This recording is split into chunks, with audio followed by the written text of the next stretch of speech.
மனித படுகொலைகள் இன்று காசாவிலே நடந்து கொண்டிருக்கிற நிலையில் அது சம்பந்தமாக இந்த நாட்டிலே இருக்கிற அனைத்து அரசியல் கட்சிகளையும் ஒன்றிணைத்த ஒரு பேர் இயக்கத்தை இன்றிலிருந்து நாங்கள் ஆரம்பித்திருக்கிறோம். இந்த இயக்கம் நாளை தொடக்கம் நாட்டின் பல பாகங்களிலும் இந்த விவகாரம் சம்பந்தமாக முழு உலகத்தின் கவனத்தை ஈர்ப்பதற்கு மாத்திரமல்ல, இன்று நாங்கள் மிக அடையாள ரீதியாகத்தான் ஐக்கிய நாடுகள் சபைக்கு இந்த மகஜரை சமர்ப்பித்திருக்கிறோம். இதை தொடர்ந்து நாடு முழுவதிலும் நாடு தழுவிய போராட்டங்கள் வெடிக்கப் போகின்றது.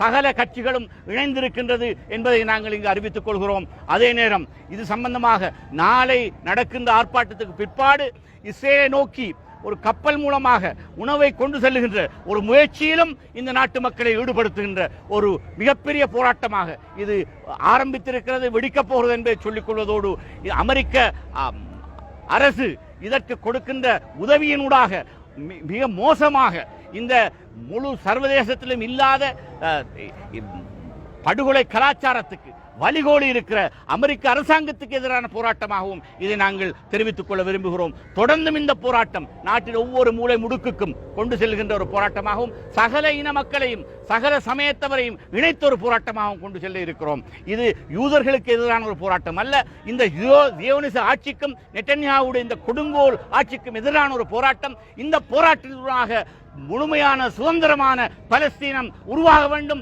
அதற்கென்று அதுவரையும் இந்த போராட்டம் தொடர்ந்து முன்னெடுக்கப்படும் என்று நாங்கள் இங்கு கூறி வைக்க விரும்புகிறோம்.